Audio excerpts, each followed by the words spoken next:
Hey there, team. Today I want to share with you just a very quick method, something that I used for years to help set up each day for success, something that I called priority scheduling.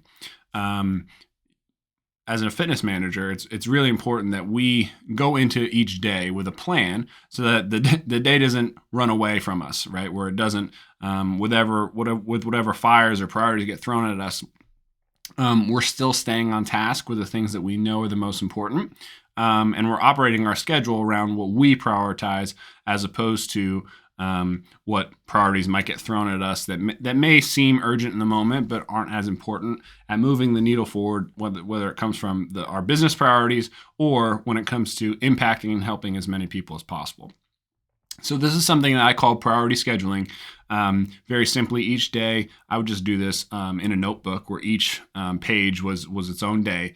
And on the left-hand side of that page, I would simply list my first hour of activity each day. So whether that be 5 a.m. or 6 a.m., I would put in, I would start there, and then I would number down all the way to my last appointment of the day. So for instance, in this little example that I have on the screen here, from 6 a.m. until 7 p.m. Okay. Now, from there, I would list out and I would prioritize all the things that need to go into my schedule on a daily basis. So the very first thing that I would make sure to put in was any fixed appointments or fixed commitments that I had, that something that I had already pre-booked. So that would be maybe a new member consultation, right, or PFA, a comp session, a paid session, a group class that I might teach, a team or individual meeting that I have booked, whether it's weekly or just a one-off that had been scheduled. And then any interviews that I had, right? You'll see that, of course, I can't spell interviews, okay? But that's what I would go about making sure was first in my plan for the day as I reviewed it the night before, okay?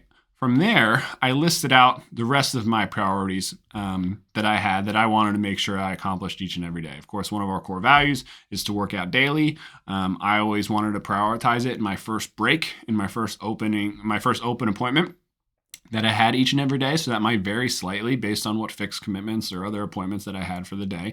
Okay, but I wanted to give it a little bit of flexibility, but then also prioritize it with the first break. So for instance, if this was the example day that I had, right? My first appointment, I had a PT session at 6 a.m. Okay.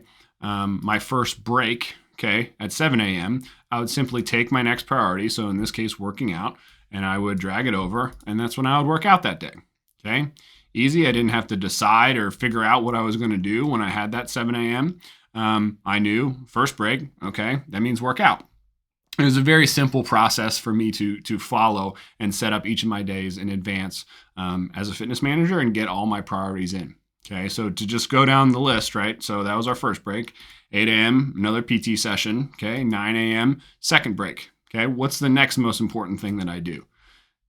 Going down my list of priorities that I had set up ahead of time, and these didn't change from day to day. They were always the same. Okay, now I did have some rules attached to some of these priorities. So for instance, eating my first meal or fueling myself, and trying to also attach a trainer meeting with that time. Trying to be, as intentional as possible with any time that I had throughout my day to interact with my team. Okay, I tried to reserve that from between 10 a.m. and 2 p.m. because candidly, if I ate before 10 a.m., I would end up getting really hangry here in this mid-afternoon time. Okay, so I would go down the list again. So my next priority was lead sourcing, as long as it was after 9 a.m. Okay, because I also had a rule where I preferred not to reach out to people before 9 a.m. just because the response rate was lower. So in this case, though, my second break, 9 a.m., it came late enough, right, to abide by my rules. I would drag that over. Okay, my very first block of lead gen, I would look at sourcing 50 leads for my team. I would also try to book 5 myself each hour that I had open for lead gen, and then I would also try to huddle with my membership team, with my club manager, to make sure we recapped any new members that had joined the club the day before, or any tours that were coming in today, and then also any PFAs or assessments that had been done, just to give them a customer service update as well. Okay, going down throughout my day, right? I have a 10 a.m. PT session, 11 a.m. new member assessment. At noon, I had 2 trainer one-on-ones, 30 minutes back-to-back, already preset. At 1 o'clock, another PT session. At 2 o'clock, okay, is my next break, okay? That looks like when I'm going to be eating that day, okay? So I'm going to eat. Ideally, I'll drag another trainer with me. We'll talk shop, interact a little bit outside the club, okay? 3 o'clock, my next open gap. I would be doing conversion and sales training, okay, where we'd be reviewing either PFAs of mine. So for instance, my 11 a.m., I try to review that with another member on staff, use it as an example, see if my team had any consultations either from that morning or the day before that we would go through. We'd role play, we'd go through scripts. We'd simply just try to keep that piece of our craft sharp each and every day. Okay, great setup for my PFA at 4. Okay, coming out of sales training, I'm probably going to be really sharp, probably going to do a better job during that PFA than I would have otherwise. 5 p.m., okay, next open block. Okay, I haven't done any work with my team on service, okay, where I'm working with them on being world-class trainers, going through their programs, maybe having them train me train them, going through my active client roster to make sure that we're doing what we need to be doing from a defense perspective. Okay, 6 p.m. PFA, and then 7 would be where I would wrap up my day with admin. I would make sure that my cooler is stocked for the day before. Any ancillary departments that I oversee are taken care of. I would dive into recruiting. We're always just one recruit away. That 1 hour where we're searching for world-class rock stars, right, could be the thing that really is a catalyst for my program's growth the rest of the year. And too often we're a little bit reactive when it comes to recruiting. I try to make that a piece of my schedule each and every day to be proactive with it. Sourcing referrals, scanning, of course, online lead sources, and then updating my team on any activity targets or any of their personal goals that I want to make sure that I do my due diligence in updating them against and keeping them focused on the things they claim to have been important. So as an example of a day, right, this would be how I would structure it.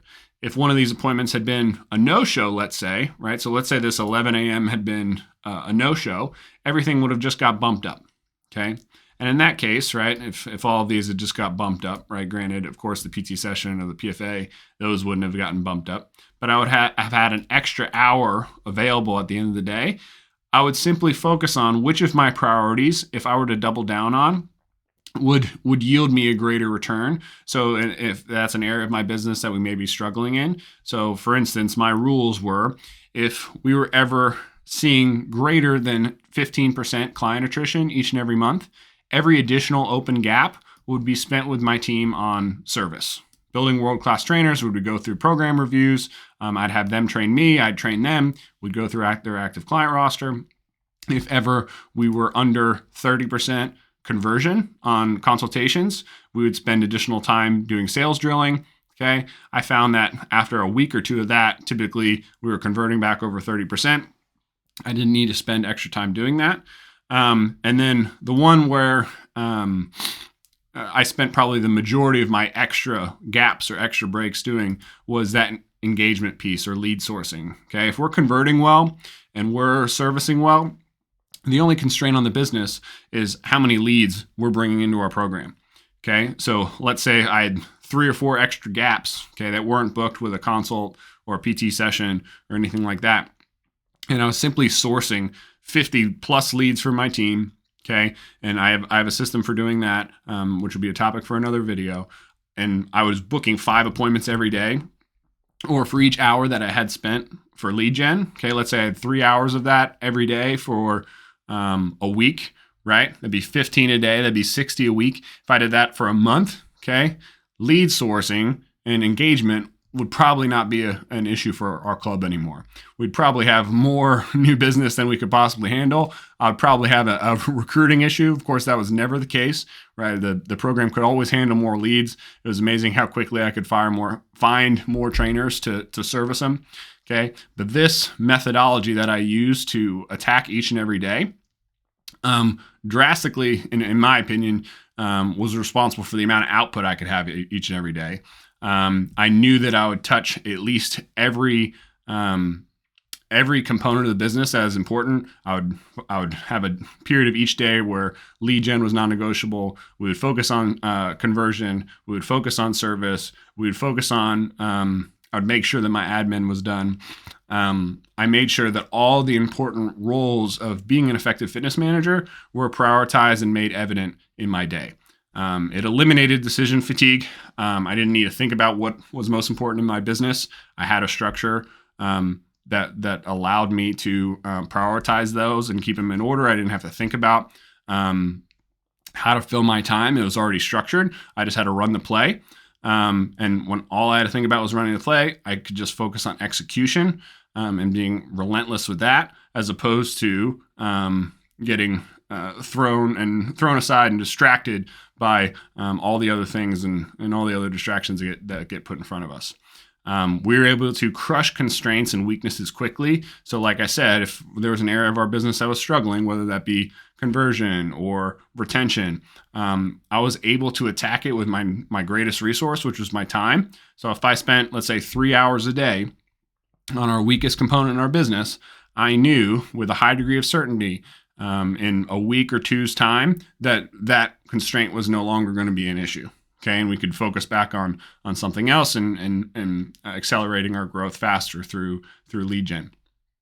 So I hope this activity is helpful for you guys as you structure out and try to win each day. I think, the only resource that we all have is our time. Okay, we're all going to possess varying skills as far as our efficiencies in each of these areas.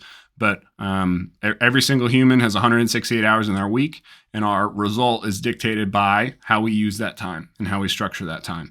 So I think I can think of a few more valuable exercises or activities, at least to start. So hopefully this is valuable, and you can teach it to some of your team members who also may struggle with that time management, so to speak, as opposed to they're being maybe a little bit more reactive as opposed to proactive. And hopefully this was helpful. So thanks so much. Catch you guys next time.